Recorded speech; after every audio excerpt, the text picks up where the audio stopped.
Hello, wrestling fans, and welcome to the latest episode of the We Can't Wrestle podcast. Nate and Aaron Maxon here with you. Hello, Aaron. Hello, everybody. And we are continuing our journey through the PWI 500 from 1994 this week, hoping we can get all the way to number 1. And I know you said you wrote down what you thought were the top 10. Well, I didn't know if we were doing that or not. Oh, well, if you didn't, you didn't. It's no big deal. Nobody answered me on that. Well, like I said, I already know, so it wouldn't have been fortuitous for me to do it. I'll try to guess. Just been cheating. I'll try to guess the top 5. Okay. Because by then I'll know, if the person hasn't already been selected. You know what I mean? Right. Okay, sounds good. Do it that way. Well, last week we left off 55, the Guardian Angel. Number 54 in 1994 in the PWI 500 was Brian Pillman. Has struggled somewhat without former Hollywood Blonde teammate Steve Austin, first-rate aerial wrestler, former pro football player, twice won the now dormant WCW light heavyweight title. Pillman in 94, he's cooking. But like this said, he kind of cooled off a little bit after the Hollywood Blondes, and then he picks it back up again in 95.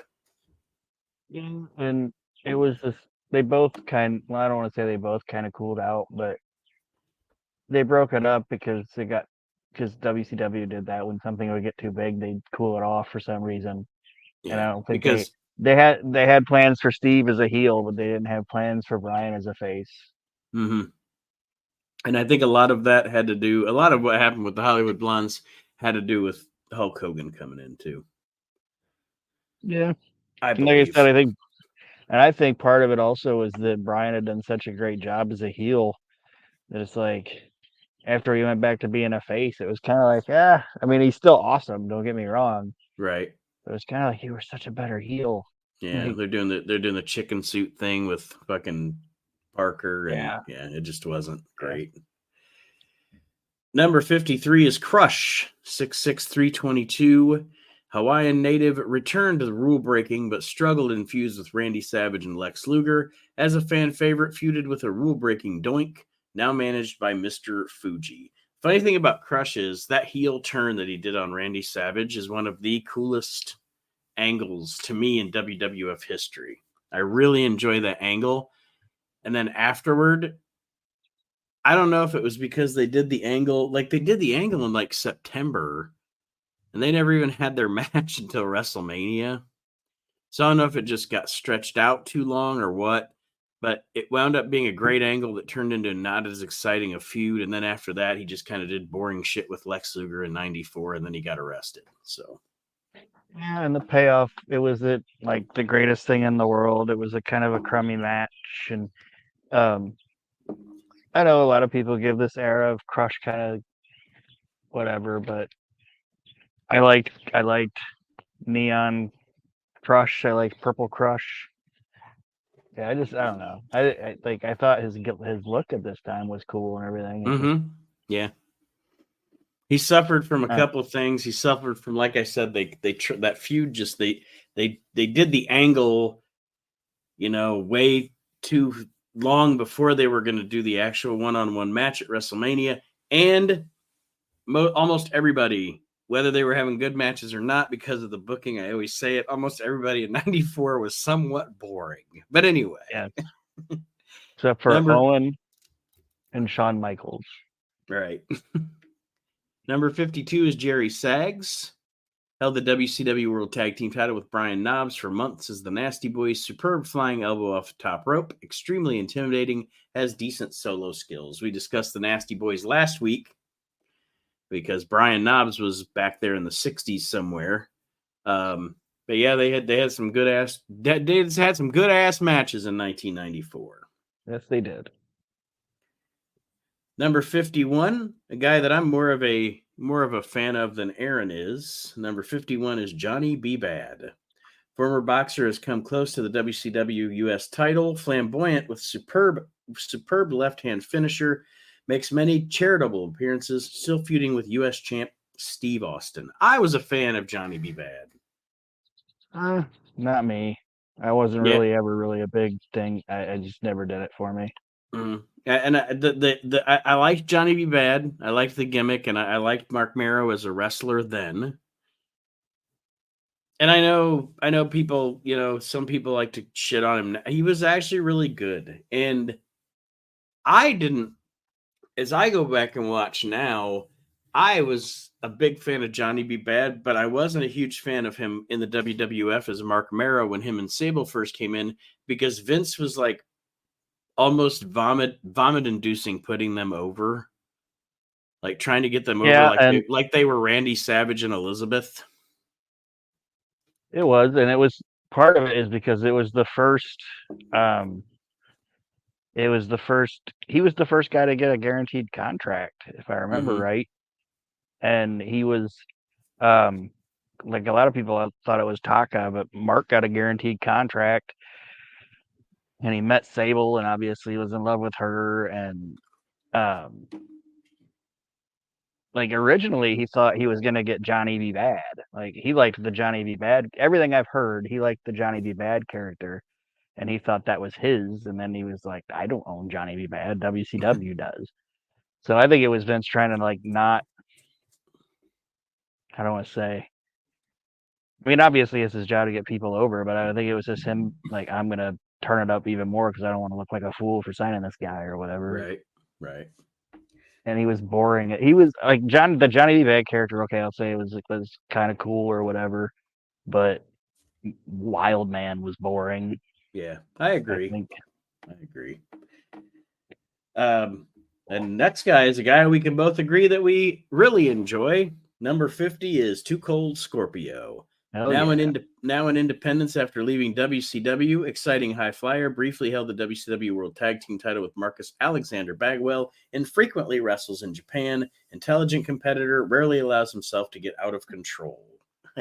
Anyway, I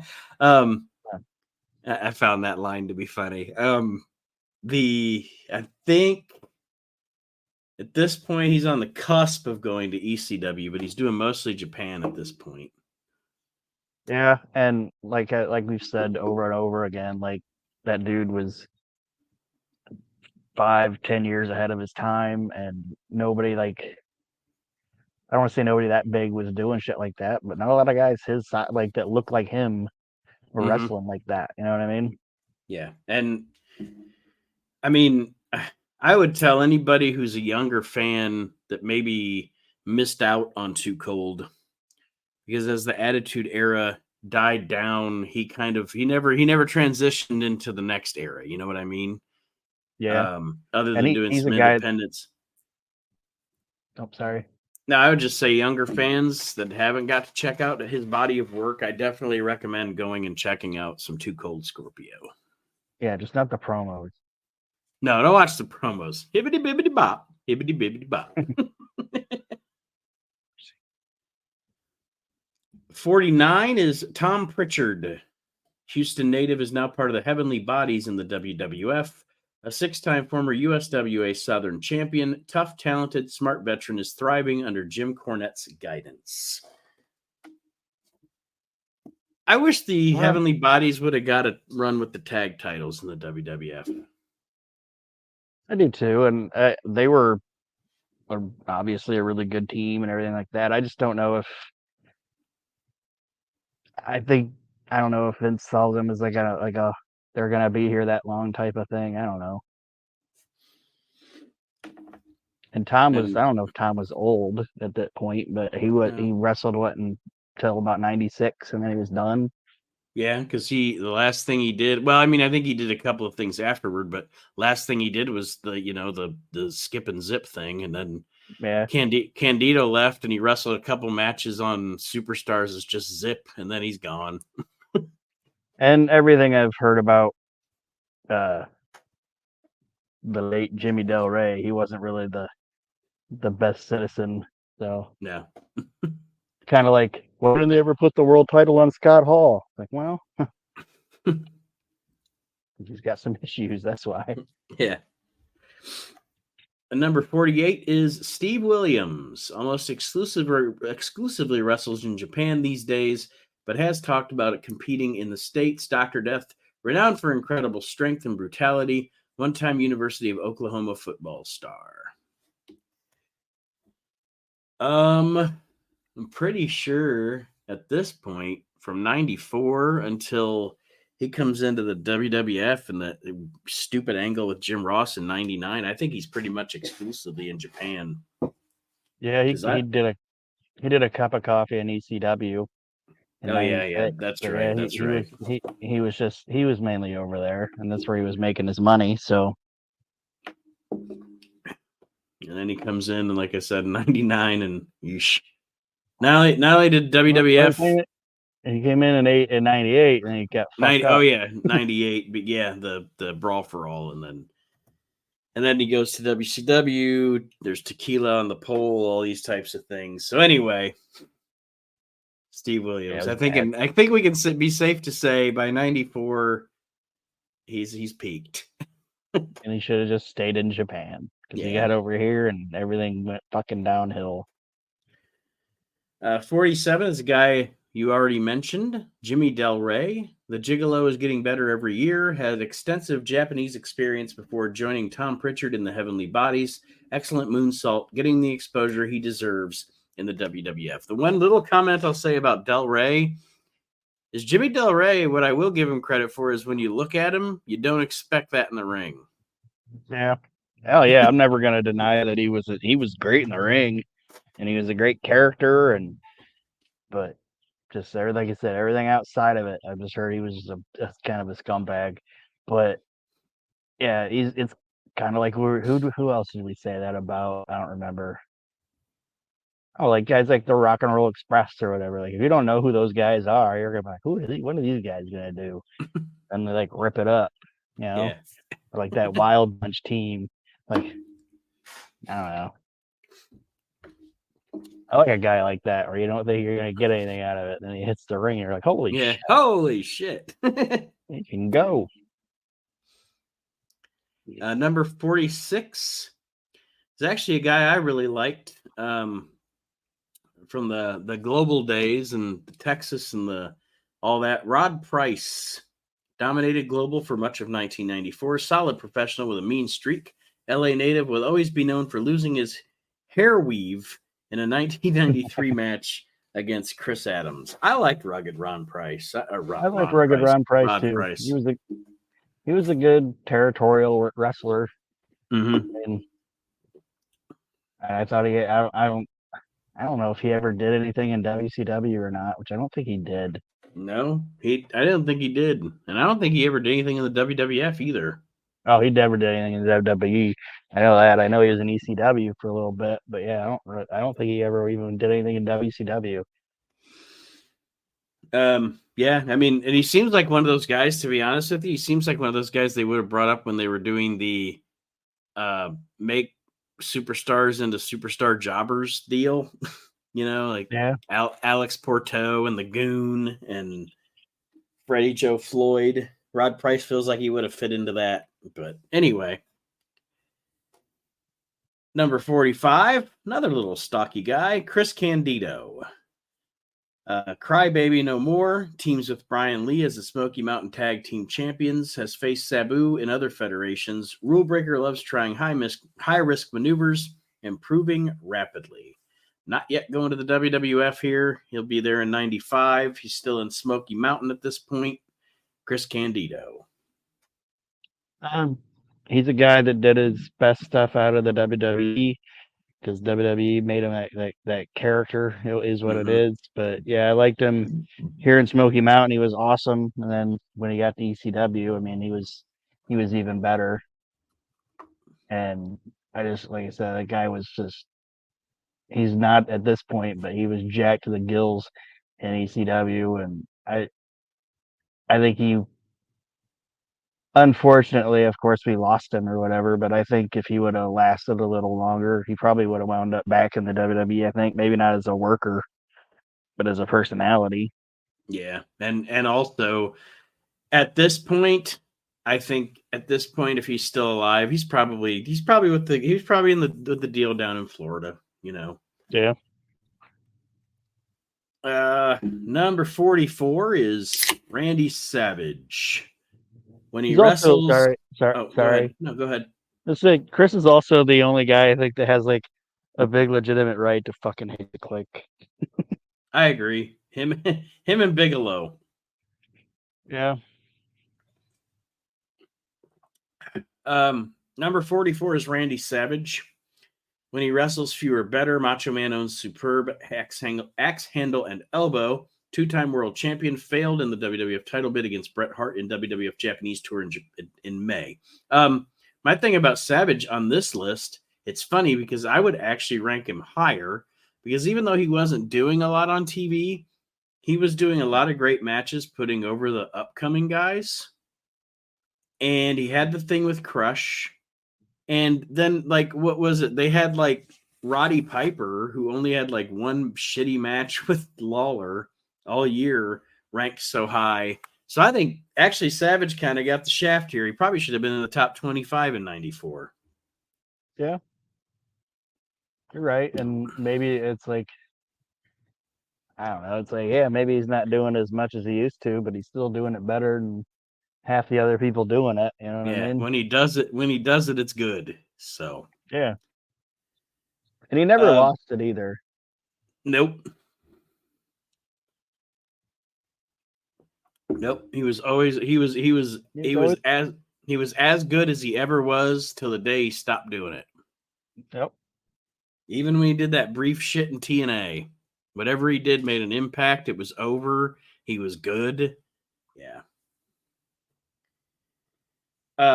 Number 43 is Chris Benoit. Renewed himself on the independent circuit after a lackluster stay in WCW. First-rate flying headbutt. One of the continent's top aerial stars, is also popular in Japan. Trained by Stu Hart. Another guy that, like Too Cold, is on the verge of going to ECW, but just hasn't shown up yet at this point. And he's on the verge of becoming one of the most sought after talents in the business. And it's like, just he was always good, but it's like he's getting to the point where it's now he's so good that you can't ignore it or whatever. You know what I mean? Yep. Yeah, absolutely. Absolutely. And let's see. 42 is Eddie Gilbert. Hot Stuff gave old Memphis nemesis Jerry Lawler more trouble than left. Briefly a fan favorite, but usually a rule breaker. Former GWF USWA champion, now in Puerto Rico's World Wrestling Council. And that was Eddie, man. Fuck, like, I think that's the reason that even though he was a genius, and even though he was so good, that's the reason that he never rose above where he rose above, because it's like you're this good, but you're just going to give me a bunch of fucking trouble and then leave. Yeah. As soon as something happens you don't like, you just bounce. And that's why part of the reason why I know people talk about how like he was supposedly going to go work for Vince or whatever right before he died. I don't know. I think that might just be folklore or whatever, because I don't see with his track record Vince being like, oh, this is the guy. You know what I mean? I've always thought that too. I've always thought that people, like, because he died, somebody, I don't know if it's a Wade or if it's a Dave Meltzer or who, or one of their people, Jason Powell, somebody decided to throw out that little kernel of, he was going to go work for the WWF. I know Missy said it, you know. I think they just took, and were like, okay. Yeah. And the guy died, so who's gonna be like, we never wanted to take that guy, fuck him, or whatever, you know what I mean?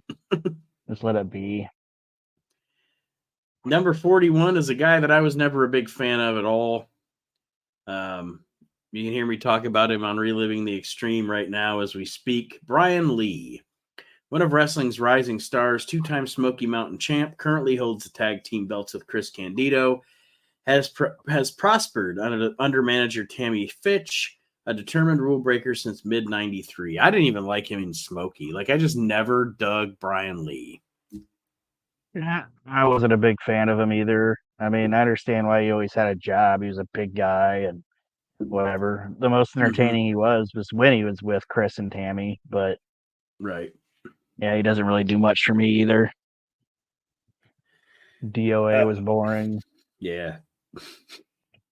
Yeah, absolutely. All right, number 40. This is a guy I did like. Still do. Tatanka. Struggling of late, understandably angered when Erwin R. Shyster tore apart his ceremonial headdress, but has been disqualified versus IRS for shoving the referee. Now on the verge of feuding with Lex Luger. Worst turn ever, because it should have been Luger that turned. First of all, Chris Chavez was not a good heel. He was a great babyface. He was not a good heel. Second, I've said for years, and I said it back then and everything, Lex Luger would have still been with the WWF during the Monday Night Wars if they would have turned him heel, because heel Lex Luger would have fucking worked. Not narcissist Lex Luger, just like WCW heel Lex Luger would have worked in the WWF against Brett, against Tatanka, against Diesel. You know what I mean? Especially with Ted as his manager. Mm-hmm. You're like, I know they were never going to call him the total package or whatever, but like it kind of writes itself, you know, $1 million body, $1 million good look. You know what I mean? Like, yep. Yeah. And they changed, and they didn't, and Tatanka just became Tatanka. He's But bad guy now. Yeah. I did not. I love Chris Chavez, but I did not dig him as a heel at all. Yeah, if they would have done that, he should have not been Tatanka anymore. He should have just been Christopher Chavez. They should have put him in a suit, and now he owns a casino. You know, They should have just did it that way. But now he just became bad guy Tatanka. Yeah, didn't work. Yeah. Number 39 is Road Warrior Hawk, proving there's life after the Road Warriors / Legion of Doom. Has excelled as a solo on several independent cards and in Japan. Incredibly intense. Will he ever reunite with Animal? Yes, he was, but at this point they were a little estranged. Yeah, it was because of how the WWF panned out for them. Mm-hmm. Like, if I remember right, he quit without talking to Animal first, and that's why there's things where you see that's why you see some kind of like press sometimes where Animal's like, you know, by himself in promotional shots and shit like that. Mm-hmm. And then they in the WWF, after Hawk left, they teamed him up with Crush in the house shows, Animal. Yeah. And just to, you know, finish out his shit or whatever. But yeah, he was pretty pissed about that whole situation. Yeah. Like, you just cost me a lot of money. Yeah. Understandably. Like, I'd be like, you know what, motherfucker? I need some space. You're high all the fucking time. You just cost me a shitload of money. My back hurts. It's like, right? Get away from me. Number 38, hey buddy, it's Tracy Smothers. Arguably Smoky Mountain's best all-around wrestler, superb top rope clothesline, fan favorite, has feuded with Tony Anthony, Brian Lee, and Bruiser Bedlam, Atlanta native at peak of his career. Tracy's one of the best to ever do it. And it's like Cornette said about him, like hit my microphone. It's like Cornette said about him too. He's like a house show wrestler. You know what I mean? Like, he's like just that. I don't know, just like that territory guy that you got to see him in the arena to really, you know, appreciate him and shit like that. Yeah, but he was great, and I know, like, people say, well, he went to the WWF and didn't do anything. He was a guy, I think he did that just because it was like, at least he could say he got there. Yeah. And he was never going to be a fucking Intercontinental champion, or Vince wasn't ever going to put a belt on Tracy Smothers. You know what I mean? Yeah. And you know what? I will say this. At least he got that payday, and at least he got to say he was there. And also, because I've been watching 96. That's what I'm actually kind of watching right now. And in that, I'm including not just Nitro and Raw and the pay-per-views, but also because they have all of 96 WWF superstars on the network. But anyway, He has a cool ass little like maybe like month-long feud with JBL and Dutch Mantel. Yeah. And it's like, I it's remember fun. that. It's just this fun little thing on Superstars. He keeps like upsetting them and shit. And I don't know. It's just, I'm watching Tracy Smothers in the WWF. This is fun. Yeah. And I'm sure JBL was like, shit, man, I get to work with Tracy Smothers. Mm-hmm. You know what I mean? Like, he wasn't setting the world on fire then. He might have thought, hey, this might be the biggest thing I get to do. Right. Work with fucking Tracy. And it had to be fun Yeah, and working with easy. Tracy and Dutch. I'm sure it was a Yeah. blast. Number 37 is Kenta Kobashi, one of All Japan's most talented stars, and excels in both technical and aerial wrestling. Nicknamed Orange Crush for orange outfits, holds the tag team title with Mitsuhara Misawa. Kobashi, everything I've ever seen, badass, but I can't claim to be an expert, again, like I always say about Japan. But everything Yep. I've ever seen, badass motherfucker. I agree. But like I said, I'm not a Japanese historian, so I can't tell you like this was his peak or this was this. I can just tell you Right. everything I've seen, I liked. Number 36 is Doink. Clones were banned from the WWF, but he does have a midget pal, Dink. Became a fan favorite last fall, regularly psyching out Bam Bam Bigelow. Hasn't contended for any WWF title. Yeah, that's silly. Like they were like, you can no longer have clones. Clones are banned, but you can have a midget. You can have your midget. You can have Oh, your and then defective clone. Ray Rougeau's like, oh, it's Doink and it's Dink. Yeah.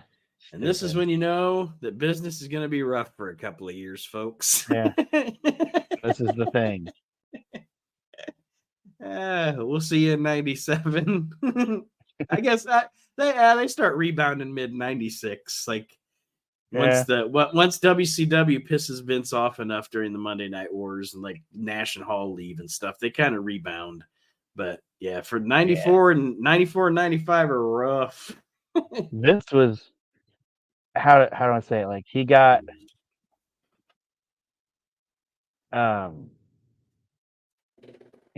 in trouble in 94, so he was distracted by that, so he wasn't really running his company. And then in 95, I think he just got complacent. You know what I mean? Mm-hmm. Like he didn't think it was going to get any bigger than what it was. He was probably just worried about it getting worse. And like I don't know. He was just afraid to upset the apple cart at this time, I think. Yeah.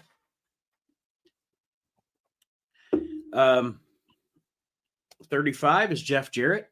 Double J is despised in the WWF, but still loved in Memphis. Feuded with Doink and the 1-2-3 Kid. Personality changed, but his wrestling didn't. Former USWA star, remains well skilled. Doing the old Double J, Jeff Jarrett gimmick, and WWF at this point is Jeff Jarrett. Yeah, and like going back and watching it now, I don't know. I think, and you said it like you said, like we've said a lot of guys in like '94 were kind of boring or whatever. Mm-hmm. But I think the Double J country singer character in like '94 was like out of the big guys in the company, it was probably the most boring. Like this is boring. Your music is boring. Your character is boring. Like it looked cool when it was coming in with the vignettes and everything, but when it got back, I was like, "Oh, it's gonna be like Honky Tonk Man." I'm like, "No, it isn't." I say the same. It's funny because the '90s, like the Monday Night War era, it's so funny with Jeff Jarrett because young Jeff Jarrett in Memphis, I love as like the young blonde fiery baby face, right? He's fantastic. Fast forward to heel Jeff Jarrett in TNA, fantastic. But like the Monday Night War era Jeff Jarrett, I could give or take it. I don't give a shit until he starts doing the fucking slap nuts thing.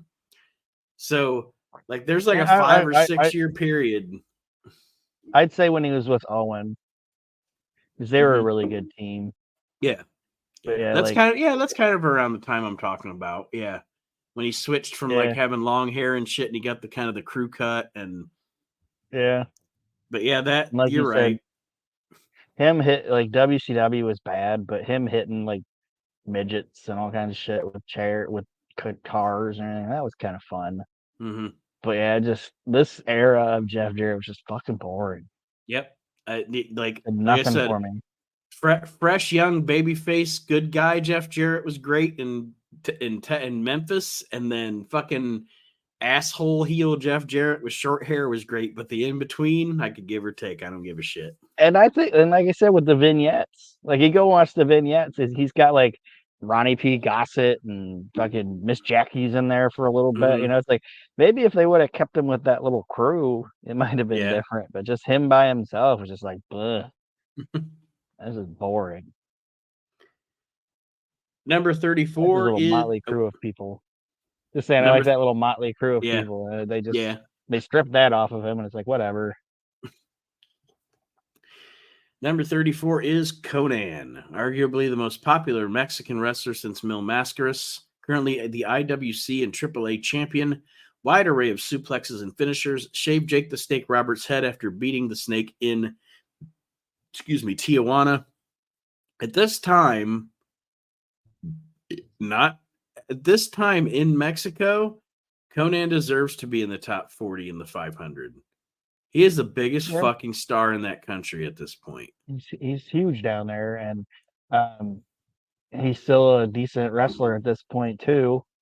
Like by the time he got here, I wasn't really like other than his personality, I wasn't a big fan of him or whatever. But Mm-hmm. um, yeah, just in that case, yes, he deserves it, and I can't say no. You know what I mean?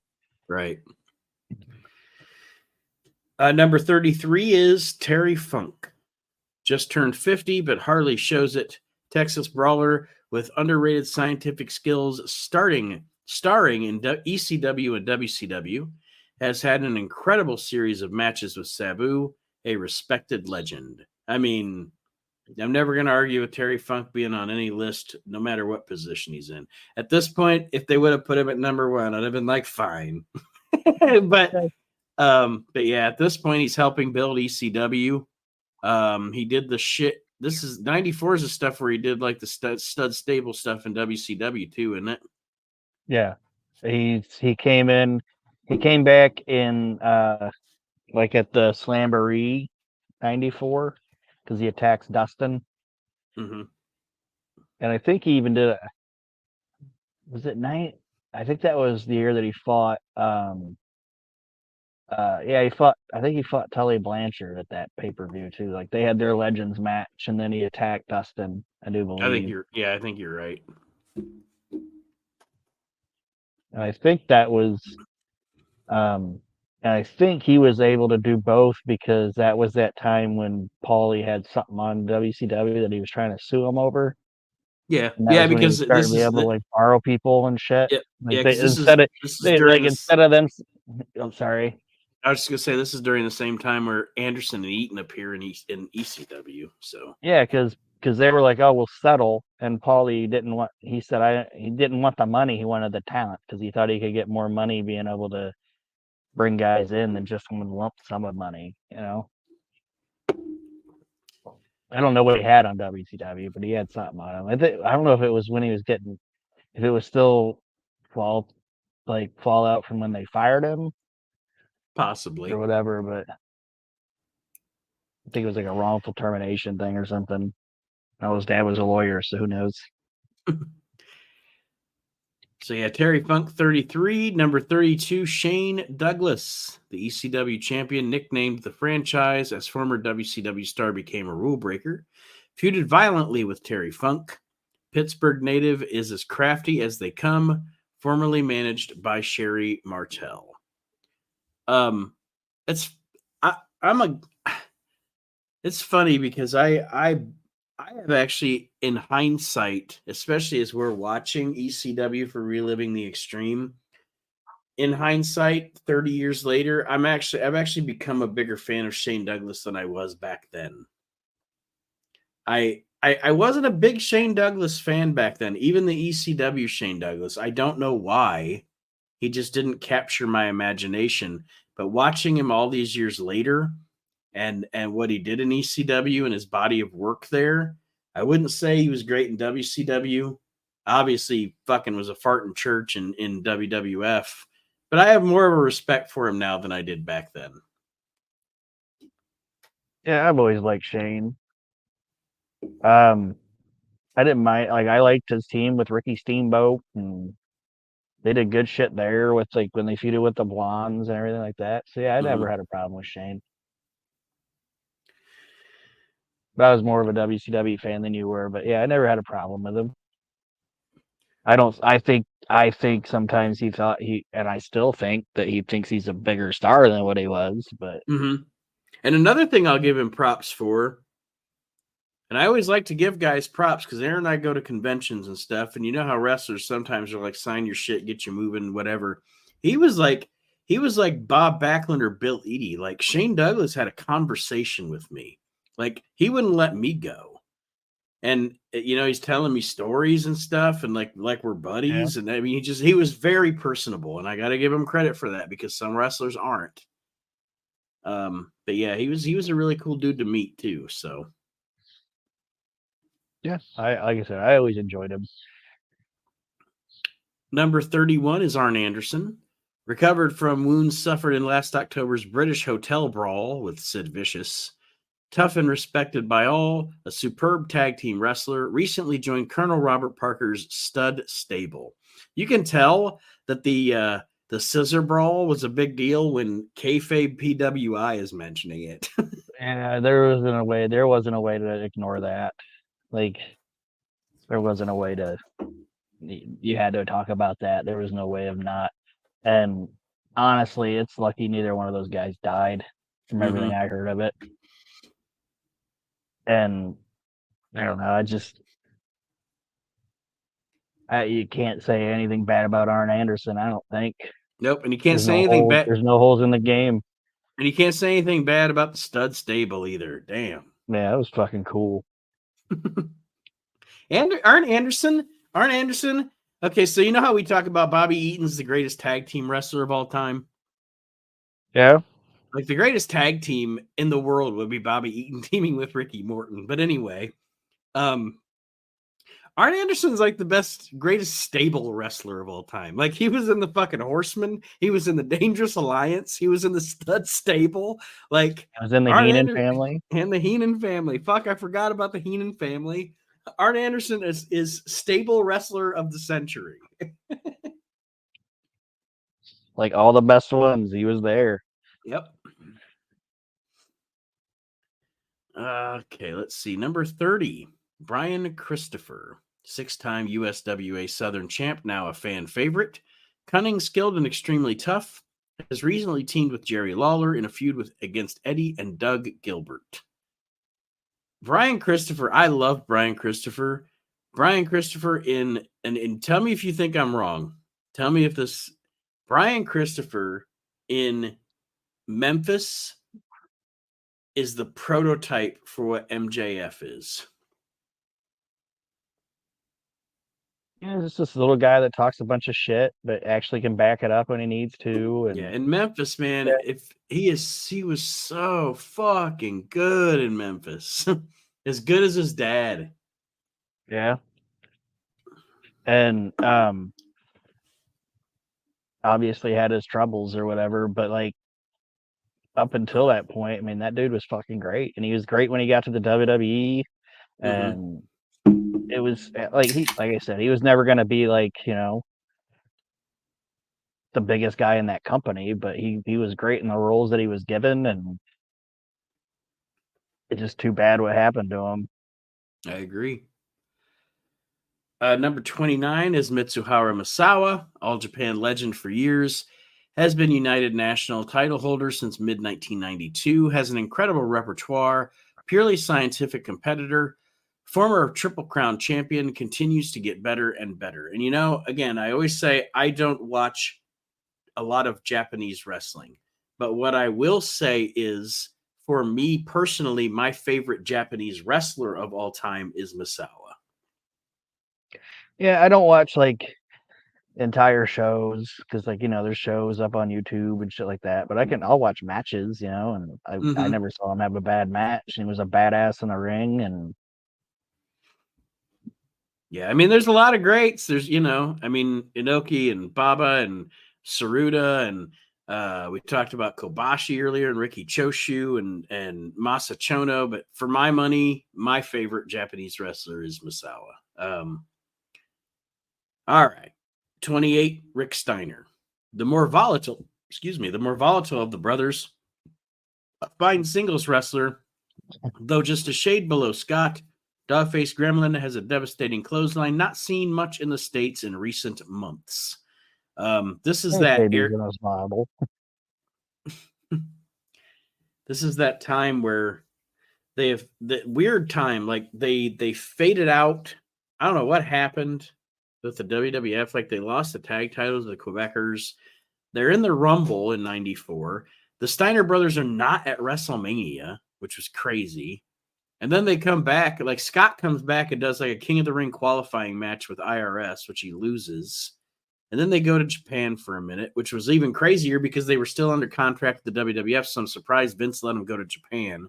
I don't know what the fuck was going on with the Steiners in '94, but everything I've read, they didn't like the WWE, and the WWE didn't like them at that time because they didn't want to be there, and they were just unhappy. And I think an unhappy Steiner clan is probably not something you want hanging around. You're right. They gonna hurt somebody. Yeah, they're gonna hurt like this entire locker room. So let's just let them go. Let them go to Japan and just hurt people over there instead. Number 27 is Cactus He should have Jack. been NWA champion too, by the way. I've said that a couple times, but I still feel that way. Rick Steiner. Yeah. Not long term, but he should have been NWA champion for a little bit, I think. Number 27 is Cactus Jack. Simply maniacal. Lost part of his right ear against Big Van Vader on WCW European Tour. Had wild ECW match with Sabu. Held the WCW World Tag Team title with Kevin Sullivan. So it's a transitional pivotal year is '94 for Cactus Jack because Hulk Hogan comes into the WCW and Cactus shortly thereafter leaves. A combination of he pissed Ric Flair off and he didn't really want to be there anyway at that point. He saw the writing on the wall of what that company was about to become. And he saw what ECW was. So, and like he spit on the tag belt, threw it on the ground, and he says, like, I think if Flair would have saw the promo, he would have known what I was trying to do. But it's like, I know what you were trying to do. You were trying to get fired. Right, exactly. And you know what? It worked out. He did it in a way where if it wouldn't have got him fired, and somebody would have been like, "Oh, that was great, man," they might have done something with him. Where it was also, I think he looked at it as like this could go one of two ways. They're either going to really like it and see something in me and do something with me, or they're going to get mad and fire me. Yeah. Either way, it's going to work out for what I wanted to do. Number 26, my opinion, ranked a little high here. Erwin R. Shyster has done well as a solo competitor. Taxman currently feuding with Tatanka, gifted technical wrestler. Ex-Syracuse University star, was formerly Mike Rotunda and Michael Wall Street. I'm not saying IRS in '94 doesn't deserve to be in the top 50, but I don't know if he deserves 26. When you got Terry Funk down at 33. Yeah, but is the '94 PWI, is it more based off '93? You know what I mean? Like the 500, not really. It's kind of based off, like, it's kind of, judging by the descriptions that I'm seeing here, it's kind of based on like from mid '93 to mid '94. Okay. Because there's nothing about SummerSlam, but there's stuff about like some programs going on in the summertime, if that makes sense. All right. Yeah, that makes sense. I'm just saying, because at that point, he was one of the biggest. He was basically the main event, one of the main event talents. But yeah, right. I get it. Number 25 is Tony Anthony. I like Tony Anthony. Once again, Smoky Mountain Heavyweight Champion, became a fan favorite over the past year. Dirty White Boy has also wrestled in USWA, a pure brawler who backs down from nobody. Hear me out.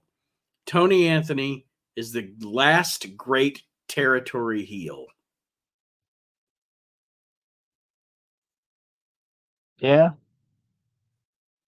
I mean, I could agree with that because I don't know if we were I talking consider about ECW a territory, so I consider ECW a company. But no, yeah. I'm talking about no, this is Tony Anthony. I'm talking about Smoky Mountain. Well, yeah, I'm just saying, like, I was trying to think of like guys that were in ECW okay. at the time. I You see know what I'm saying? I see what you're saying now. Yeah. So yeah, Man, yeah, that I'd run in Smoky Mountain, he's the fucking shit in that. I love that. Everything with him and Ron Wright, everything he did in Smoky Mountain. Yes. Yeah, him and Ron Wright together is gold, man. Just trying to help Mr. Ron Wright get a new hip. Every week it was something new that he needed. Yeah. I'm telling you about talk about coming on down there. I'm telling you, man. I just love that Ron Wright's cadence and shit is just so fun. And I'm just a frail old man. Yeah. I'm just out here. Like, I had to get a new blanket, and like that's the other thing too. Like the attention to detail that Ron Wright had. Like most guys would have just gone out there in a wheelchair or whatever, but he was like, I need a blanket. Like, everybody in a wheelchair. I have a blanket on my lap. I have a blanket. Why do they always have a blanket? Your legs don't work. How are they cold? Yeah. But yeah, Tony Anthony was the shit. Number 24, Bam Bam Bigelow. WWF's agile athletic super heavyweight was sidetracked by feuds with Tatanka and Doink. Now in Ted DiBiase's stable, former Japanese tag teammate of Big Van Vader, Luna Vachon is his main squeeze. I liked Bam Bam and his main squeeze Luna. I almost said Moolah, but his main squeeze Luna. I don't know why they never did more than what they did with him in the WWF, but it is what it is. Yeah. The Click. Well, even when he was there before, like, I don't know. I just don't know why he was never like a guy that Vince always seemed like he wanted him, but he never wanted to do more with him than what he did. You know what I mean? Right. And I mean, he had so much momentum. Love it or hate it. And I didn't mind it. But he had so much momentum coming off of that match with LT. He was the wrestler that was on ESPN and shit. You know what I mean? He had so much momentum coming off of that. And that's in April. And by November, he jobs to Goldust at Survivor Series and he's gone. It's insane how quickly he was like at the top of the world and then fucking out the fucking door. And like you said, it's because he was the first victim of the Click. Mm-hmm. And it was all because they were pissed because they didn't get to main event WrestleMania. And then it's so funny, like the triple threat, Bam Bam, Shane Douglas, and Chris Candido. Man, they all had a fucking axe to grind with the Click. Yeah. They met and they were like, you know what we all have in common? We fucking hate Shawn Michaels. That fucking piece of shit. Number 23 is The Undertaker. This refers to the original Undertaker, not the imposter. Seemingly left for dead at the Royal Rumble, has come back. Popular ex-WWF World Champ. Can take plenty of punishment. This is 94. It's going to be... and I'm not saying anything about his work or anything, but it's going to be another... probably until, 97, and they start doing the stuff with Kane, where the Undertaker really starts becoming this landmark. Because we look back on it now, fucking 30 years. I think it's more when he started feuding with Mick. Because when he started feuding with Mick, that's when he could start having good matches. You know what I mean? Mm-hmm. because before he was feuding with all these monsters and they sucked. Yeah. You know what I Yeah. mean? Like he's Yeah. not gonna have a barn burner with King Kong Bundy and Giant Gonzalez, but Yeah. they finally got Mick, who wasn't a small guy. You know what I mean? He was a Yeah. big dude, but he was a big dude that could go. And I think it And was I like think, the first time Taker really got to work. You know what I mean? and I think it's hard. It's just, I like to put stuff in perspective sometimes like that. Like it would be hard for somebody like my son to not think of the Undertaker in the era that you think of like Andre the Giant. You know what I mean? Mm-hmm. Now we do, but back then in 94, he still hadn't got there yet. There's still a chance in 94 he washes out and leaves the WWF. You know what I mean? Yeah. But, and then, I mean, he, over those next few years and through the 90s, and like you said, I agree with you. I wasn't thinking straight when I thought about that. But yeah, when he started getting to work with Foley and actually getting to have like matches, and it wasn't against plotting either big fat guys or big tall guys or whoever they're throwing at him. But yeah, at this time, he was still just the gimmick, you know? Yeah, like I recently watched or read an interview or excerpt from his podcast or whatever, which I wish he didn't make you pay for it. I can't pay for a podcast, Same. but um, um, I mean, I understand why he's fucking Mark Calloway and he's gonna make money on it. Good for him, you know. But um, he said like the worst was Gonzalez. He said he was a nice dude and everything, but he said fucking Giant Gonzalez made Great Khali look like Luthez.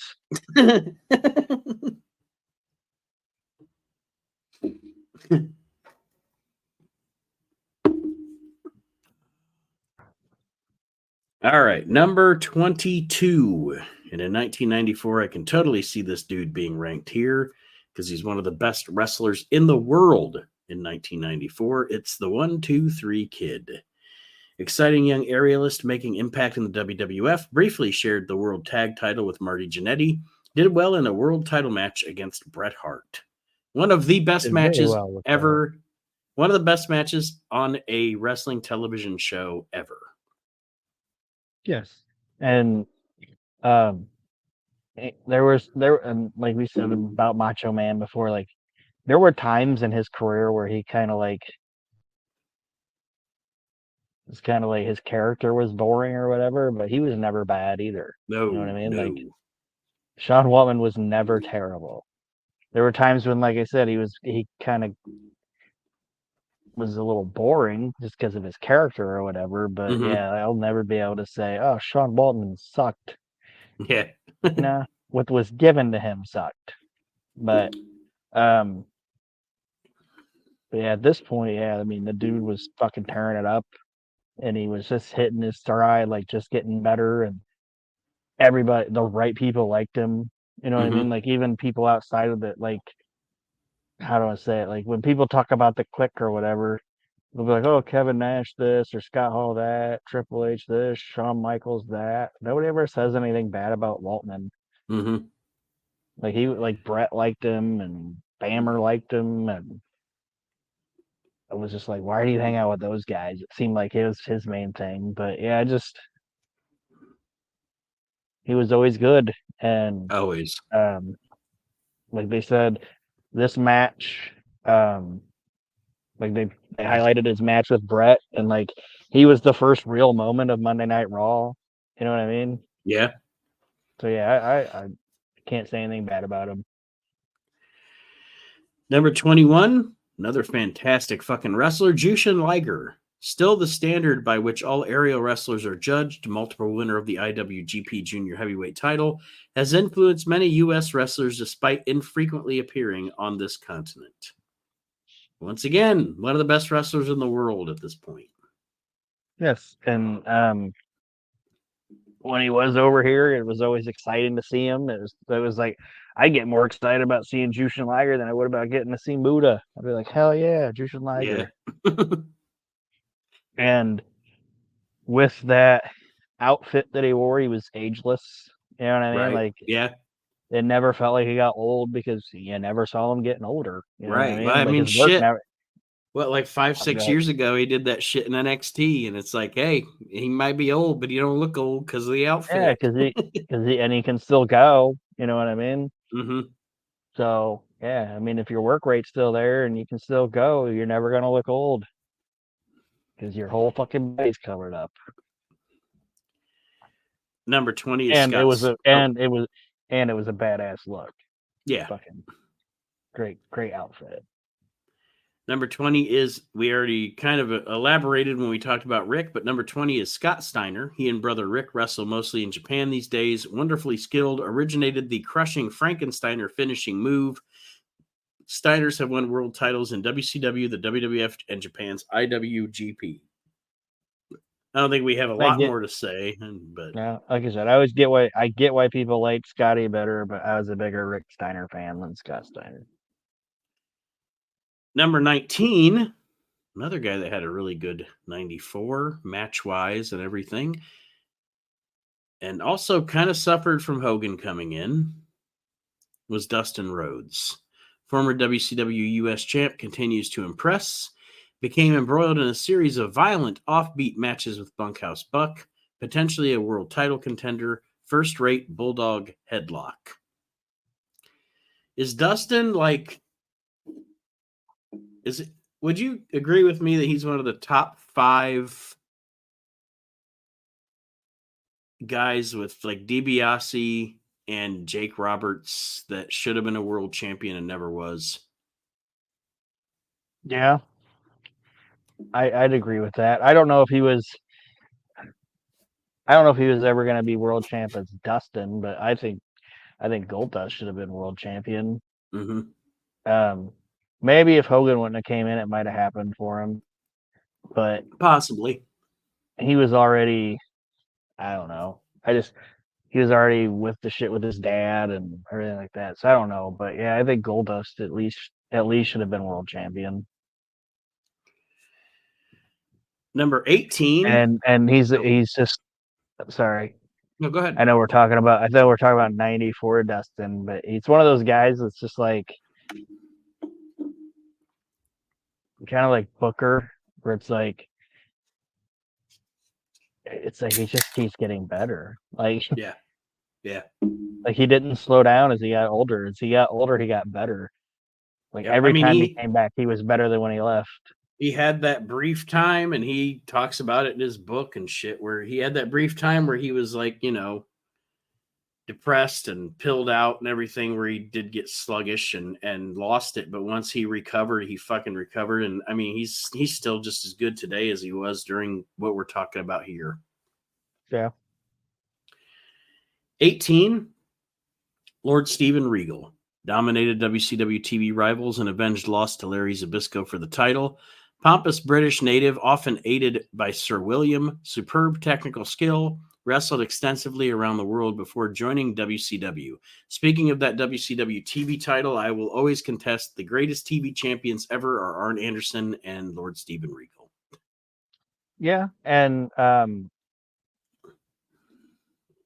know he gets his kudos now, but I don't think he ever has gotten the credit that he gets for being as great as he was, just as a worker, as a fucking character, as a talker, as like comedic. He could be comedic when he needed to be. He could be serious when he needed to be. He understood what a fucking wrestling heel was supposed to be. Like, he even talks about, like, in his book that, like, not like he would crouch down because there was guys that he was working with that he was bigger than, and he was like, I shouldn't be bigger than these guys. Mm-hmm. You know what I mean? Like, I shouldn't look like I'm so much bigger than Larry Zbyszko, so I'm gonna crouch down a little bit and do my shit. You know what I mean? And he could get away with it. Get away with it because of his gimmick. Yeah, it was fucking great. So fucking funny. I mean, and I know we're talking about 94 here, but I always say, like, one of my favorite ruthless aggression acts in the WWE is Regal and Eugene. That was like, whoever put those two together was a fucking genius. Yeah, I'd say it was probably Brian Gerwitz, probably, right? Maybe, yeah. The Times Square's up there, I think.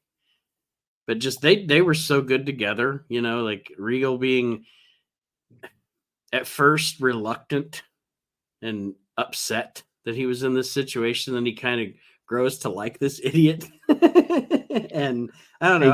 He got stuck. We got stuck with him by Bischoff, and then started to like the kid and didn't like the fact that people were abusing this little kid. Like, I shouldn't say little kid, but like trying to take advantage of this guy. You know what I mean? It's like, yeah, it was a great act, and he was always good with people like that, like these off the wall characters, like him and Tajiri are fucking fantastic. Yeah. You know, Mm-hmm. because he knows fucking comedy and he knows how to do it in wrestling where it's not stupid. You know what I mean? It's not Exactly. stupid comedy. It's subtle shit. You know what I mean?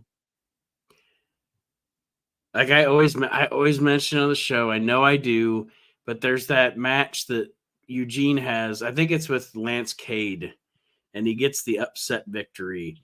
And then in just this little subtle thing, William Regal and Eugene play "Got Your Nose," and it gets me every fucking time. Every time it's all pantomime. It's all pantomime, and it's so fucking funny. And anybody else that they would have said we're going to dress you up like a Las Vegas showgirl would have went out there and sold it like they were pissed off about it. He went out with the burn music and like did his gimmick, like the wrists and the I'm gonna get serious here and everything. Like he knew that was the best way to go about it. Yeah. Number 17 is Lex Luger. Can't convert power and talent into the WWF World Title. Disqualified by special referee Kurt Hennig while facing then champ Yokozuna at WrestleMania 10. Ted DiBiase wants him in his stable. And when we talked about Tatanka, we already talked about Lex. I don't know if there's anything else to add. He should have been the fucking heel in the program. Yep. Number 16, Jerry Lawler. Frequent USWA champ and WWF star. Got comeuppance against Roddy Piper at the King of the Ring. Memphis Monarch hosts King's Court segment on TV. Personality often overshadows his wrestling skills. Lawler in the WWF, until the Attitude Era started, was in a position that almost nobody had ever been in that company because he was a commentator, but he also was constantly feuding with someone. And it didn't happen back then. You know what I mean? Like he just he's the lead heel commentator. So his programs almost seemed like the most important programs on the show because he could constantly talk about them. That's what I was gonna say. He wasn't just the lead heel commentator. He was the lead heel, in my opinion. Mm-hmm. Like he was, even when he wasn't feuding with Brett, he was feuding with Brett. Right. You know what I mean? Like he might not be wrestling Brett on this pay-per-view, but he's shit talking him all the time, and Brett's talking shit to him. It's like, yeah, he was the lead heel, in my opinion, in that company at that time. Him and Shawn. Mm-hmm. But yeah. At number 15, we mentioned him earlier when we talked about Liger. Number 15 is the Great Muta. Among Japan's most respected and popular wrestlers, excellent aerial ability, former IWGP champion, held the NWA title but lost it to Barry Windham. Recently had a classic bout with Antonio Inoki. I think when American wrestling fans think about, well, okay, maybe not now, because every 6 minutes there's a new Japanese guy on AEW or whatever, but there was a time, I think, when American wrestling fans thought about Japanese wrestlers, the first one that came to mind was Muta. Yeah, and it should have been. You know, like I said, I'm saying I got more excited about Jushin Liger, but that's just is what it is. But Muta was the biggest dude at the time. You know what I mean? Like, and I think the reason part of that it worked for him so much more over here than other guys is because he, for one, got it. You know what I mean? Right. And he's not a small dude. You know what I mean? Like, he didn't look out of place working with, like, I'm not saying Ric Flair was a big guy, but he didn't look out of place. I'd say like in the ring with Sting, he didn't look like he was out of place in it. Right. You know what I mean? Right. And working with Luger. That's what I was going to say is when I think of Muta I don't know about you, but when I think of Muta in the United States, the first thing I think about is Muta versus Sting. Yeah. It was just natural. It was just a natural fucking thing. And Jim Ross had talked about it before that like they never like he thinks that Muta should have been turned face.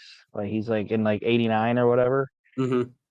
Like he thinks it would have been a bigger deal if like him and Sting feud, but then they end up becoming partners and Sting like he's like if they would have turned Muta into a good guy and got him over like because the fans already wanted to cheer for him anyway. He's like I think he would have stayed. Like he would have stayed. Like Ross thinks he would have stayed here, but yeah, just when you think of Japanese wrestling, honestly, it's the first guy I think about. Number 14. This guy is on his meteoric rise at this point in 1994. It's Diesel. Amazing rise from mid-card status in WCW to the WWF Intercontinental Championship. Learned much as Shawn Michaels' bulking bodyguard. Tossed out 7 straight rivals at the Royal Rumble. And yeah, Diesel is on his rise. He is he has one of the quickest. I mean, I would say the guy that has the only guy that maybe had a faster ascent, or the only 2 guys that maybe had a faster ascent in WWF to the rare air superstar status, and Kevin Nash it'd be like Nash, Lesnar, and Angle. Yeah. And I am never going to sit here and say that Kevin Nash is a 5-star worker or anything like that, and he'll never say he is Neither either, would he. Yeah, I was about to say neither would he. But I think he gets a lot of flack on people saying, "Well, he was the shitty drawing champ." Anybody that would have been the champion in '94 and '95 would have been the shittiest drawing champion in that company's history. Yep. Brett didn't fucking draw either. Brett didn't draw either because nothing was drawing. Nothing. Right. The only place I would give Brett an advantage over Nash is Brett drew outside the States. Yeah. But yeah, domestically in North America, you're right. There was nobody that was going to draw because nobody in was either drawing. Company.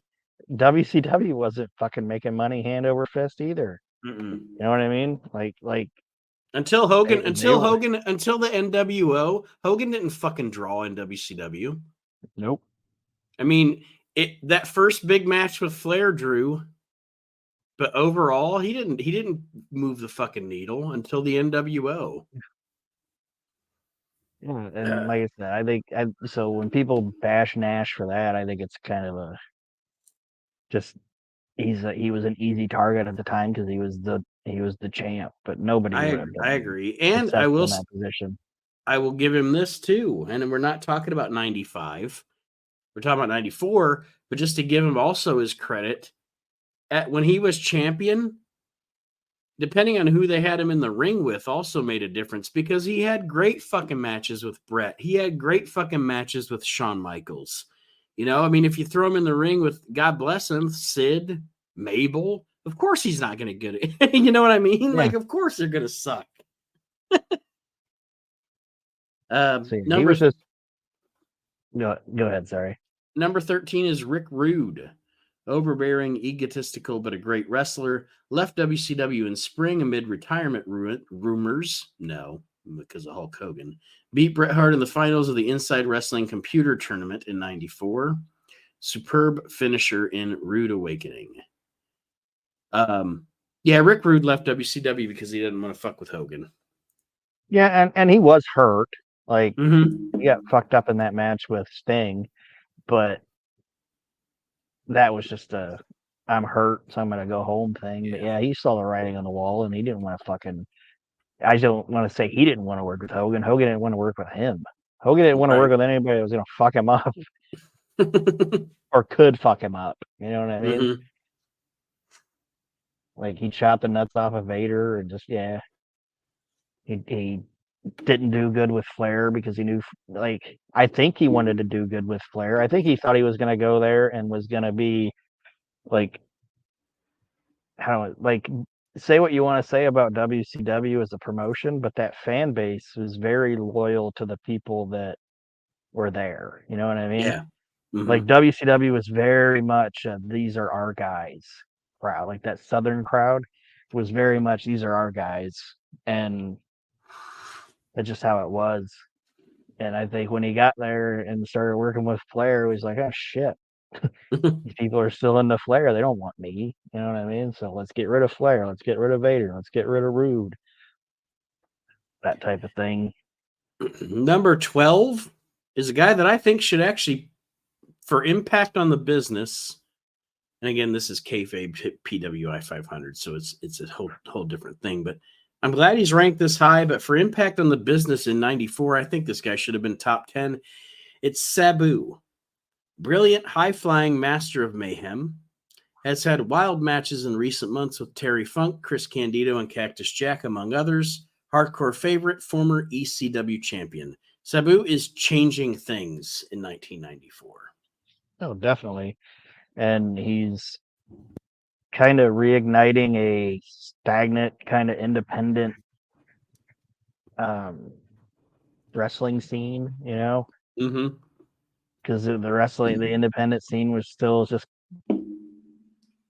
like around here, like up in like here, it was kind of a big thing, but in other parts of the country or whatever, it wasn't. You don't really hear anything about it until you start hearing about like guys like Sabu and Taz and stuff. But Sabu's definitely the first.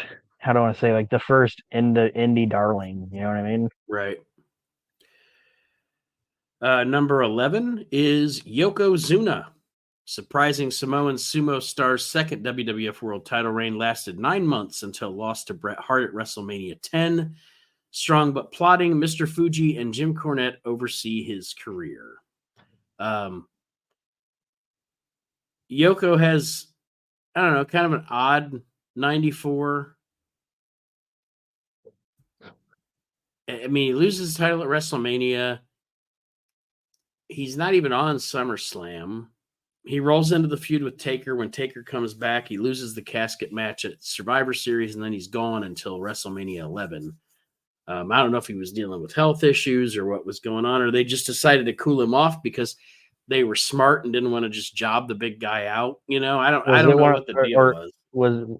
Was this one of those periods where they were like, "You're getting too big"? You need to go. Maybe. Because he had 2 or 3 times where like, you're getting too big, man. Yeah, like too big. All right, we're into the top 10. Top 10 in the PWI 500 for 1994. Number 10. This might be the guy that I swap with Sabu, and I'm not dissing him, but maybe I put this guy at 12, Sabu at 10, just because, again, Sabu's changing the changing things. But number 10 still had a great 94, still one of the best ever. Owen Hart. Rule-breaking Rocket feuded with his big brother, soared to stardom. Beat Bret at WrestleMania 10, but hasn't done it since. Won the King of the Ring. Former USWA title holder. Excellent aerial ability. I don't think anybody can argue Owen Hart had a pretty fucking good 1994.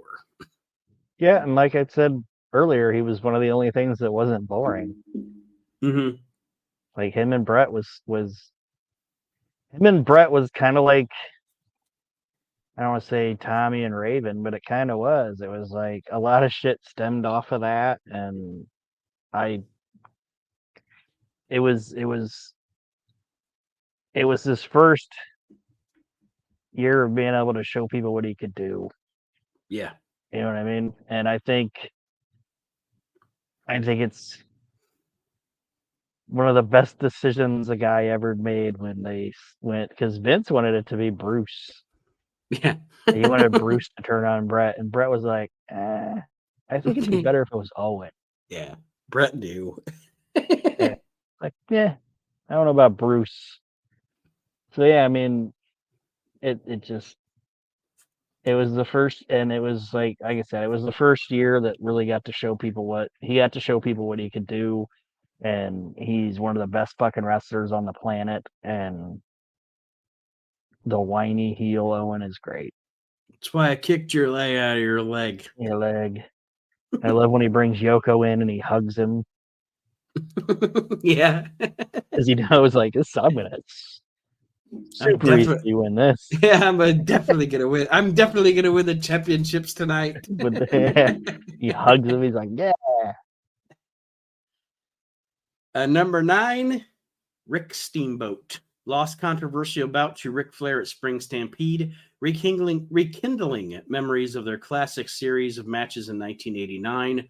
Former NWA World Champion, stellar technical wrestler, the ultimate fan favorite. And 94 is the last fully active year of Ricky Steamboat. He retires by the end of the year. And still really good. Hurt his back with Steve. Mm-hmm. And he was just a guy that was, I've said it about a couple of guys, but he was just a guy that was never bad. Like, he was always good at his fucking job. And I just think he got in his own way sometimes. He was kind of like not the same as like Eddie, where he wasn't as volatile and whatever on it. But if something didn't go the way he wanted it, he just fucking leave. He never signed long-term contracts, so he could just go if he wanted to. And that Spring Stampede pay-per-view is, I always call that like the great forgotten WCW pay-per-view.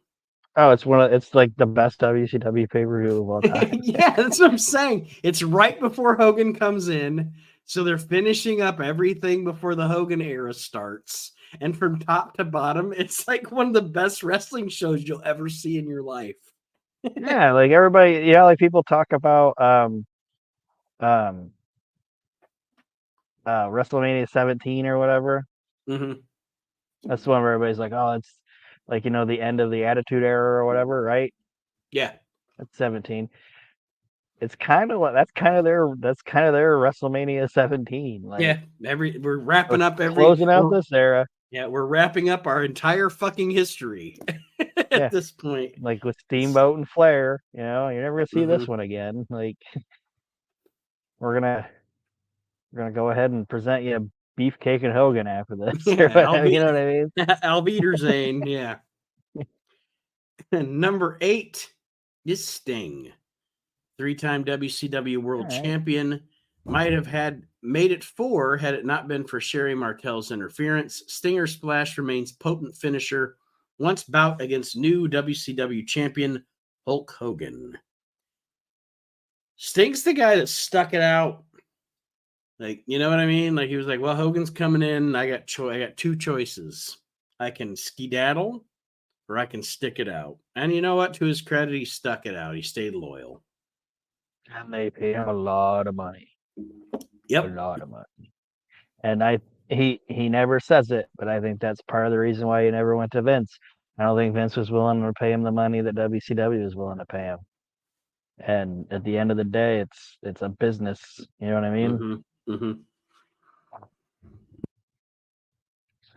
And he was really good. I mean, I'm not saying Sting was the greatest fucking worker in the world, but he took that gimmick and he knew what to do with it. And I always enjoyed him. I would say from 92, for me, from 92 until he heads up into the rafters was his peak, his best work. The match with Cactus and stuff with Vader and Rick Rude. But yeah. All right. Number 7. Reza Ramon captured the WWF Intercontinental title and held it for more than half a year. The bad guy became a fan favorite, earned respect, very tough competitor, outlasted Shawn Michaels in the WrestleMania 10 ladder match. Razor was never the WWF champion, but he was always on the same level as the WWF champion to me during this time in the WWF. Like, he was always featured. He was whoever the WWF champion was, Razor was always the second biggest babyface, and he was fucking over. He's I'm not saying it because of some of their parallels in the outside extracurriculars, but he was He was in that Jake Roberts spot that Jake was Yeah. in the 80s. Yeah, totally. I mean, I know Jake didn't have the belt, but I mean that's what he was. He was just that guy. He was never going to be the world champ, but he was always going to be the second guy. You know what I mean? Mm-hmm. Like And if you got two house shows, Hogan's main event in one, Jake's main event in one. yeah. Here, if they got two house shows, Brett's main event in one, Razor's main event in one. You know? The other crazy thing about him, or about Scott Hall as Razor Ramon, it's kind of like Bill Eadie as Acts of Demolition, where the gimmick, I mean, the Razor Ramon gimmick literally only lasted about 3.5 years. But the impact that it made, you know what I'm saying? Like, of his whole career, he wrestled from 85 until fucking almost before he died. I mean, I know those last few years it was kind of pathetic with the indie appearances and stuff, but I'm just saying, like, it was only literally like a little piece of his actual career, but the gimmick stands the test of time. That's what people think of when they think of Scott Hall. They think of Razor Ramon. Yeah. Because it was a cool fucking character, man. Yeah. And the perfect guy played it. Yep. Number 6 is Steve Austin. WCW star added the U.S. title to his burgeoning list of accomplishments, feuded with former tag team partner Brian Pillman, managed by Colonel Robert Parker.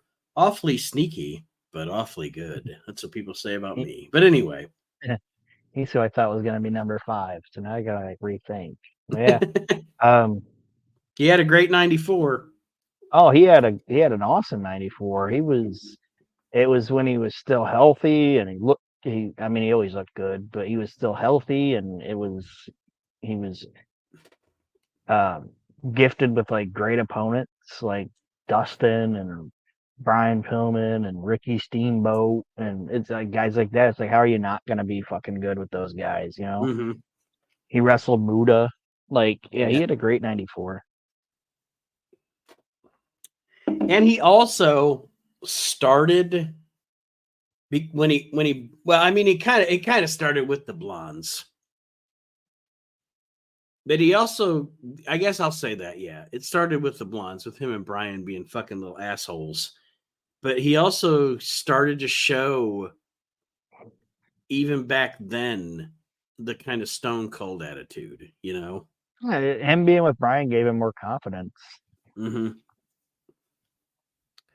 And it was also him, because they had promised him stuff, and then they said, "Oh, we're going to put you in a tag team," and they didn't, like, they said, "We don't have anything for Brian, we don't have anything for you, we're just going to make you this little tag team." And I think it was two guys that were like, you know what, they think they're going to do this with us, they're just going to whatever, we're going to shout up their ass, and we're going to take what they think is going to be just a whatever, and we're going to show them why we're going to be the best fucking thing on your TV show.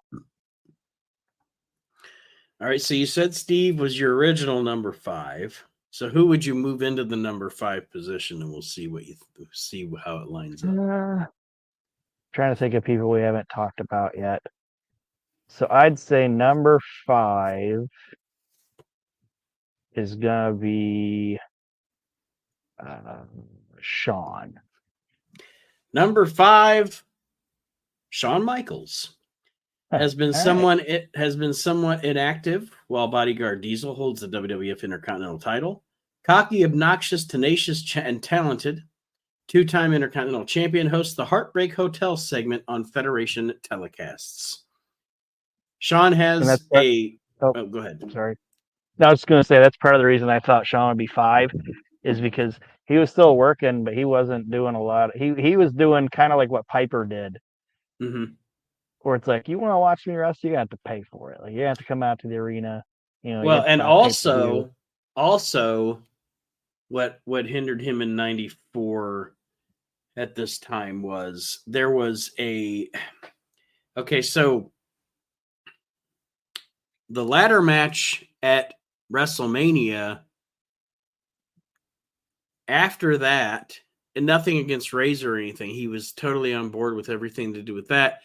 But during that time, he was having another one of his little like attitude spurts, like little bitch fits and throwing fits and stuff. And so Vince kind of moved him into the, like you were talking about, like the Roddy Piper kind of thing, and started focusing on Diesel as the wrestler, because it was another one of those times where Vince didn't know if Shawn was going to just fucking walk, you know? Yeah. So, but yeah. And then, I mean, by the end of the year, they do the breakup and we're rolling on to WrestleMania 11. But, so who would you say is number 4? Is it Flair? It is not Flair. Okay. No, number 4 is Big Van Vader. 3-time WCW champion. Vader, but okay. 3-time WCW World Champion. Oh, go ahead. Sorry, I shouldn't say I don't see 94. I don't know. I thought he might have been a little higher. That's what I'm saying. But go ahead. Sorry. 3-time WCW World Champion, possibly out of the loop. World's premier super heavyweight. Brutal but genuinely athletic. Wrestles extensively overseas. Severed Cactus Jack's right ear on WCW European tour. Vader has a weird 94 because, like you said, there are guys that Hogan didn't want to work with. And I think until the end of the year, until Kevin Sullivan got Hulk Hogan comfortable, Hogan didn't want to work with Vader. So they kept them separate. And Vader was doing shit with Boss Man, and you know what I mean? Like, yeah, they kept him away from Hogan because Hogan probably wasn't comfortable yet and didn't want to work with him. So they did all the bullshit with Butcher and blah, blah, blah. But finally, by the end of the year, Hogan's willing to work with Vader. But yeah, I think the fear of Vader was a misguided thing. I think Hogan went more off like folklore or whatever. Yeah, of Vader. Definitely. I don't think Vader would. I don't think Vader would have fucked Hogan up just to fuck him up. You know what I mean? No, I think Rick Rude, he was totally justified in thinking Rude's gonna fuck me up. You know, I mean, but yeah, I don't think Vader the proof of the fact that Vader wouldn't have is look how Shawn treated Vader. Yeah, and Vader never fucking potatoed him or anything. Yeah, I don't think Vader would have done it. I think it was just more of a this guy's a badass, type of thing. But which he was a badass. Don't get me wrong, but he was a working badass. All right, who's number 3? Well, since he wasn't 4, I think I'm going to say Flair. Ric Flair, number 3. Right. Saved career by upsetting Big Van Vader at Starrcade for the WCW World title. High on anyone's list of all-time greats, crafty, ageless wonder, rekindled rivalry with Hulk Hogan. And I know it's not 94, but it's almost 94. The Ric Flair Vader deal is one of the best things WCW ever did, and it wasn't even supposed to happen. Yeah, it could have been one of the worst things they ever did. Yeah, it was supposed to be Sid. And then, he was Sid, had to play softball or whatever. And well, I mean, he stabbed Arn Anderson too. Oh, yeah. True. Very true. Very true. But they were both wrong in that situation, but they weren't going to fire fucking Arn Anderson. Mm-hmm. But yeah, Flair, he does the thing with Vader, which is fucking amazing. He has a little thing with Sting to unify the titles because they want to unify the titles so they can give everything to Hulk Hogan when he comes in. And then him and Hogan do the thing that for some reason Vince never did, and they do Hogan and Flair, and it's box office. It was. I know we're talking about 94, but it was just that situation was just a situation of Vince had this thing sometimes where if it wasn't something that he did, he didn't want it to overshine something that he did do. You know what I mean? Mm-hmm. Mm-hmm. And that's just how it was. Like there's a reason that Triple H was able to run through all these WCW guys that came in. And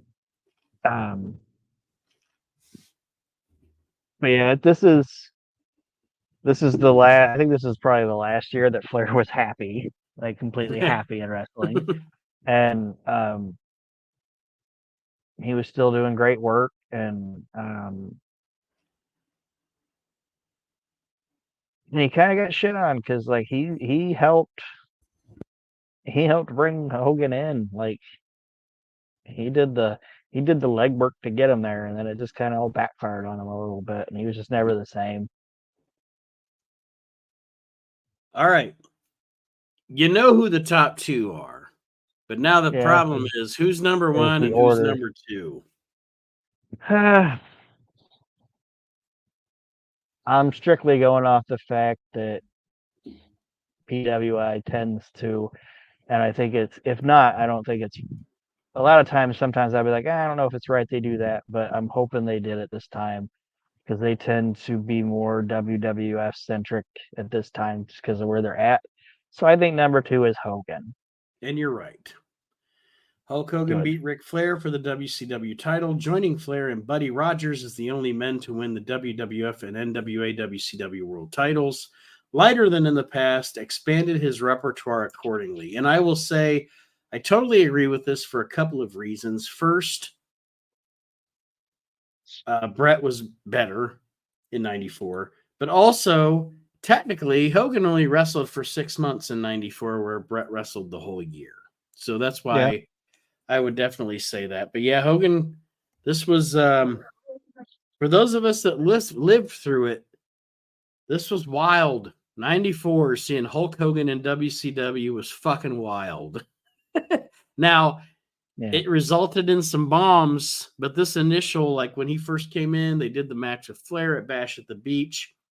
It was wild seeing Hulk Hogan not in the WWF, but in WCW. And was it great? Like at the start, I didn't dislike it. You know what I mean? Mm-hmm. And the fans didn't dislike it. But like I said, that audience and that company, they weren't just like, oh, you're going to tell us to like this guy, so we're going to like this guy. You know what I mean? Right, right. Where WWF was the other way around. Like the bloom kind of came off pretty quick after he didn't work with Flair again, or whatever. It was like, oh, this guy is not what we want to watch. At first, it was like, cool, he's littler now, maybe he's gonna move, and it's like, nope. And it was until, like you said, until the NWO happened, I'd say like Hogan was a fucking bust in WCW. Absolutely. I mean, he got them some more. Oh, he definitely got more eyes, but it was a bust creatively. Yeah. And he got, in ring wise, he got them more attention from the outside the pro wrestling bubble world, but the inside the pro wrestling bubble people, the fans, didn't like him. Didn't want him around.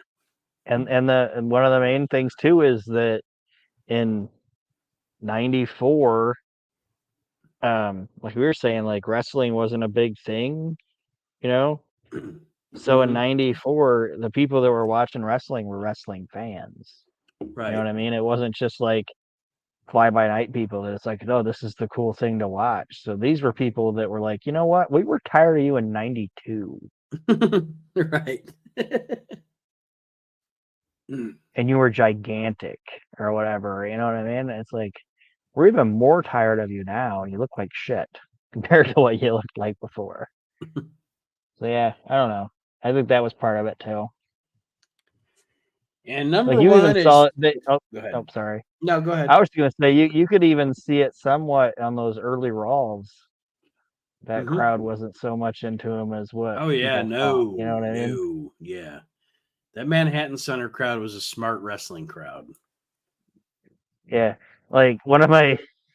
It's not funny, but it's funny. Like when they brought Brutus back and he was giving his speech about his face getting crushed or whatever. Like people were standing there watching him. Do you remember this? Do you remember what fan yelled at him? He talks about losing his wife and. Well, yeah, I know, but do you remember what that fan yelled? He's like, no. And then my face got crushed and my wife left, which his wife really didn't leave. But he's like talking about all this shit, and one fan goes, "Kill yourself!" And I there's mean, an audible laugh. Like I the remember. guy's like, "Just go ahead and kill yourself," and people are like, Yeah, I don't remember that. I guess I didn't remember that. I remembered like they're like when he's talking about my dad died, and my wife left me and everything, and I remember them like mockingly going, "Oh, yeah, but yeah." One guy's like, oh." "Just go ahead and kill yourself." Well, number one in the PWI Obviously, it's Bret 500. Hart. Yes, in 1994 is Bret Hart, deservedly so. WWF World Champion for a second time after WrestleMania 10 triumph over Yokozuna. Skilled, versatile, smart. Hitman takes on all comers, including Brother Owen. Symbolizes the best of wrestling. And in 1994, Bret Hart definitely deserves to be number one in the PWI 500. What a fucking workhorse. And like I said, I don't know about all the Japanese wrestling and lucha libre and all this, that, and the other things. So I can't say in the world, but I can say in North America, he was the best fucking wrestler in North America. And I'm going to say I want to this say the world. From watching a lot of this stuff recently, because I'm in the mid 90s and my binge watching stuff, and looking back on it now. Okay, so Hulk Hogan, hasta la vista, that era ends. Then we have the new generation era, and then we have the Attitude Era with Steve Austin. And I know Shawn Michaels is in there too, and I know Kevin Nash is in there too. But the one constant is Bret. And what I will say is this. Bret Hart was not a Hulk Hogan or Steve Austin level draw, but I'm pretty sure that if Bret Hart wouldn't have been the top guy between Hulk Hogan and Steve Austin, the WWF would have went out of business. Bret Hart literally kept that fucking place alive in between Hogan and Austin. I think. Yeah, I don't know if they would have went out of business, but I think they would have did what Vince thought it was going to do, and it would have went back to just being like a regional fucking company. And it would have taken a lot longer to come back if it came back at all. But Bret, he kept wrestling alive, man, in this country at least. Yeah. Like, and I don't think that should be ignored or understated. Same. With how important he was to that. He's my second favorite pro wrestler of all time behind Randy Savage. So you'll never hear me say, and I know there are times Bret's like, sometimes Bret's a little full of himself, but maybe he's one of those guys that can be. I don't know. Because I mean, I think sometimes he should be. And I think he's a guy that, like, there's a lot of guys where, like, in wrestling, like with the WWF or WWE, where they get let go and then they're like, they just, after they let me go, or like they did this or they did that. I think for what he did for that company, I don't think that's the one time where I'm like, yeah, Vince should have taken care of that guy. Yeah. Like, Vince shouldn't have reneged on that deal. I agree. I don't think. All right, well, that's it. Finally, after however many episodes, we have wrapped up the PWI 500 from 1994. It's been fun. I love it. Good shit. I'll pick another year and we'll do another one next year. But coming up, we have Aaron's favorite thing of all time is the Hall of Shame. Yes. Will be coming up in the month of June. We also have our next episode for whoever of our co-hosts will join us, whether it's just me and you, or if Archie's here or Mark's here or whatever. We're going to book the worst wrestling card ever. I've already got it booked. I've been working on it meticulously. The worst wrestling card ever. And also, I don't know if we're going to we might do it after the, I want to do this right now before we sign off. And I'm going to sign off soon because I have to piss. But I told you I want to do the draft thing. Yeah. And that's going to be a 2-person thing. We can't have multiple people there, so it'll just be me and you. But what I want to do, because I have rules and parameters and blah blah blah set for it, which I will unleash at a later time. But what I'll give you the opportunity to do is tell me, and it has to be in the 90s because that's the wheelhouse, right? Okay. What year do you want to do this draft in? Yeah. I've been thinking about this. I was like, do I want to go late 90s or early or early 90s? I kind of want to do early 90s. Okay.